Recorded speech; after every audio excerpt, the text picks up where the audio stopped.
Assalamualaikum warahmatullahi wabarakatuh. Hai teman-teman semua, perkenalkan nama saya Siti Desdana Putri Arya, PNMBI 1152019. Saya di sini akan membahas sebuah teori tentang Karl Marx dan pemikirannya. Karl Marx lahir di Belfast pada tanggal 15 Mei tahun 1915. Karl Marx pernah menempuh pendidikannya di Ravensburg, Berlin, Jerman, dan tentu pada tahun 1893 ia meninggal di London. Karl Marx adalah seseorang dengan pemikiran yang radikal, sehingga dalam pemikirannya itu membuat Karl Marx terusir dari Jerman dan kemudian dia pindah ke Paris. Di tempat tersebut, ia banyak berhubungan dengan pemikir sosialis Prancis. Ia melihat adanya sistem pemisahan dalam kapitalisme atau biasa disebut dengan pemikiran radikal, sehingga dengan adanya hal ini, dia menjadi tokoh pelopor pemikiran kritis. Baik, berikutnya kita akan membahas mengenai konsep kapitalisme, yang dimana pengeluaran sedikit akan tetapi keuntungannya didapat sebanyak-banyaknya. Sistem kapitalisme ini menciptakan buruh yang terasing, yang dimana sebagai contohnya seseorang buruh yang bekerja di sebuah perusahaan ternama, namun belum tentu buruh tersebut mampu membeli apa yang ada di perusahaan tersebut. Nah, juga terdapat beberapa teori kerja menurut Karl Marx, yang dimana pertama, nilai suatu barang ditentukan dari jumlah kerja. Kedua, memiliki prinsip tukar menukar barang. Hanya manusia yang menghasilkan nilai suatu barang tersebut. Contohnya, harga dari barang itu sendiri. Oke, berikutnya kita akan membahas sistem kapitalisme menurut Karl Marx. Yang pertama, dari segi produksi. Adanya pemberian kerja yang monoton dan juga sederhana. Seseorang bekerja hanya untuk pendapatannya saja. Kedua, buruh akan kehilangan kontrol atas produk yang dihasilkan. Nah, ketiga, buruh bekerja hanya untuk bertahan hidup, yang dimana menerima upah cukup hanya untuk bertahan hidup saja. Yang terakhir, buruh kerja di bawah paksaan, yang artinya kebebasan individu itu mulai menghilang. Kemudian, jika kita berbicara pada tahun 1845, Karl Marx dan istrinya menjalani kehidupannya di Paris. Nah, pada saat di Paris itu, Karl Marx terbentuk menjadi seseorang yang kritis terhadap masalah-masalah kemasyarakatan, yang dimana saat itu Paris dipenuhi oleh kegiatan-kegiatan radikal dan sebagai pusat liberalisme. Nah, di tempat tersebut yang akhirnya membuat Karl Marx banyak berinteraksi dengan para tokoh sosialis, sehingga hal tersebut membuatnya peduli dengan kaum buruh dan rakyat kecil yang tertindas. Dari kepeduliannya itu ditunjukkan Karl Marx pada saat penolakan sistem kapitalisme yang meluas dan berusaha menggantikannya dengan sistem sosialisme. Adapun kritik dan semangat Karl Marx terhadap sistem kapitalisme ini berangkat dari filsafat moral keadilan dan cita-cita untuk perubahan masyarakat menuju keadilan sosial ekonomi. Dalam perjuangannya menentang sistem kapitalisme tersebut, Karl Marx menulis beberapa karya ilmiahnya yang populer seperti Economic and Philosophical, yang bisa dikatakan itu berupa manuskrip yang dimana isinya merupakan analisisnya tentang ekonomi dan juga filsafat. Jika kita lihat dari karyanya Karl Marx, terdapat karya yang paling menonjol dari Karl Marx adalah Das Kapital, yang menjelaskan kontradiksi internal dalam sistem kapitalisme. Oke, adapun dasar pemikiran Karl Marx mengenai sosialisme, yang dimana lahir dari sebuah situasi politik represif di Jerman. Kemudian, hal itu yang membangun atau mendorong konsep pemikirannya tentang sosialisme, yang menurutnya merupakan jalan yang jitu untuk melawan kapitalisme sekaligus mengembalikan kebebasan manusia itu sendiri. Adapun dasar pemikirannya dirumuskannya sebagai berikut. Yang pertama, bagaimana membebaskan manusia dari penindasan sistem politik reaksioner. Kedua, bagaimana menghilangkan keterasingan manusia atas dirinya sendiri. yang menurutnya keterasingan paling dasar adalah proses pekerjaan manusia. Akan tetapi, sistem kapitalisme membalikan makna pekerjaan menjadi sarana eksploitasi. Akibat penguasaan atas diri manusia yang membentuk kelas penguasa yaitu pemilik, dan kelas yang tereksploitasi yaitu buruh atau pekerja, maka dengan demikian manusia hanya dapat dibebaskan apabila milik pribadi atau alat-alat produksi dihapus melalui revolusi kaum buruh itu sendiri. Kemudian, adanya pemusatan pada hak-hak pribadi yang harus dihapuskan.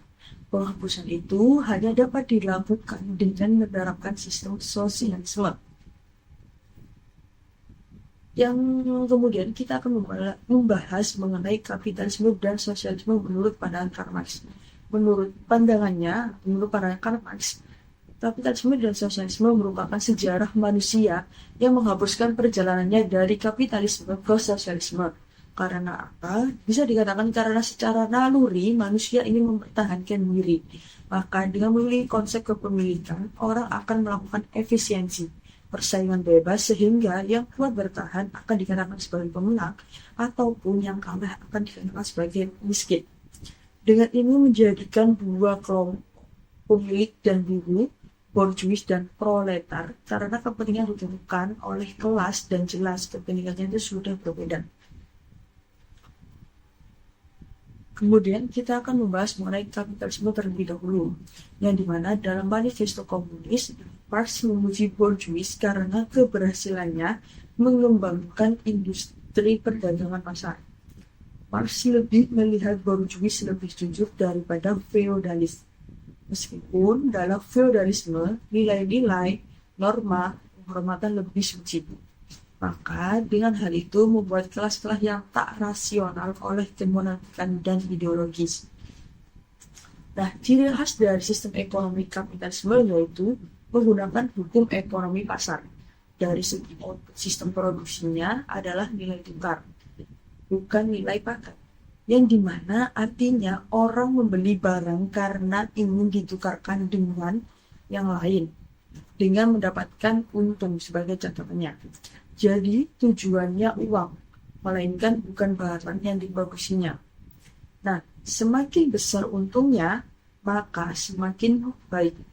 Sedangkan untuk sosialisme ini masih berhubungan dengan karya Karl Marx, yaitu Das Kapital, yang dimana sangat berhubungan dengan eksploitasi kapitalisme, yang diantaranya ajaran tentang nilai lebih. Dalam teori tersebut terdapat beberapa nilai menurut Karl Marx dalam komoditas. Untuk yang pertama, nilai pakai. Nilai pakai ini adalah nilai barang yang diukur berdasarkan kegunaannya untuk memenuhi kebutuhan tertentu. Kemudian adanya nilai tukar. Nilai tukar yang dimana merupakan nilai barang yang kalau diperjualbelikan di pasar dan ada pembeli akhir yang dimana dia membeli karena nilai pakainya dan membutuhkan. Akan tetapi ada juga yang membelinya untuk nilai tukar itu sendiri, yang kemudian akan dijual lagi demi mendapatkan laba. Apapun nilai tenaga kerja atau nilai komoditi yang dimana dibutuhkan oleh jumlah pekerjaan yang dibutuhkan untuk menciptakan. Nah, nilai tenaga kerja sendiri itu memiliki pengertian. Nilai tenaga kerja adalah jumlah nilai semua komoditi yang perlu dibeli oleh agar dapat bertahan hidup. Nah, untuk contoh konkretnya atau contoh dalam prakteknya menurut Karl Marx tentang teori nilai lebih ini adalah misalnya buruh A butuh rata-rata 10.000, maka bos akan membayarnya dengan 10.000 selama 8 jam kerja misalnya. Akan tetapi seandainya dengan bekerja 8 jam menghasilkan 20.000 dan upahnya hanya 10.000, maka ada beberapa jam kerja yang dimiliki oleh bos. Jadi, nilai lebih adalah diferensi antara nilai yang diproduksikan selama 1 hari oleh seorang pekerja dan biaya pemulihan tenaga kerja. Dan nilai lebih inilah sumber laba sang kapitalisme. Sedangkan nilai pakainya ditentukan oleh kebutuhan masyarakat dan untuk harga komoditinya jelas ditentukan oleh pasar. Apabila peminatan atau permintaannya banyak, maka akan semakin naik harganya, ataupun sebaliknya. Pada dasarnya, kapitalisme membiarkan pasar yang menentukan. Namun, sosialisme menghendaki itu yang dimana akan diatur sebagai kontrol.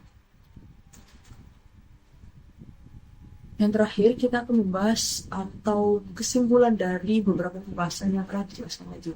Dengan demikian, kesimpulan pembahasan ini yaitu 1. Karl Marx sangat benci dengan sistem perekonomian liberal. Kedua, Karl Marx melihat bahwa sistem kapitalisme tidak peduli tentang masalah kesenjangan sosial. Ketiga, jika kita lihat berdasarkan segi sosiologi, ia melihat adanya sumber konflik antar kelas, yaitu para pemilik modal yang menguasai kapital dan kaum buruh sebagai kelas proletar. Dan tentu juga dari pemikiran Karl Marx ini jelas sudah memiliki kelebihan dan kekurangannya masing-masing. Baginya, perubahan dalam produksi akan membawa perubahan pada pola pikir, tindakan, dan tatanan masyarakat secara keseluruhan. Bukan kesadaran manusia yang menentukan keberadaannya, tapi keberadaan sosial yang menentukan kesadaran manusia itu sendiri. Nah, buat teman-teman semua, cukup sekian materi yang bisa saya sampaikan mengenai topik Karl Marx dan pemikirannya, dan sampai jumpa di lain waktu.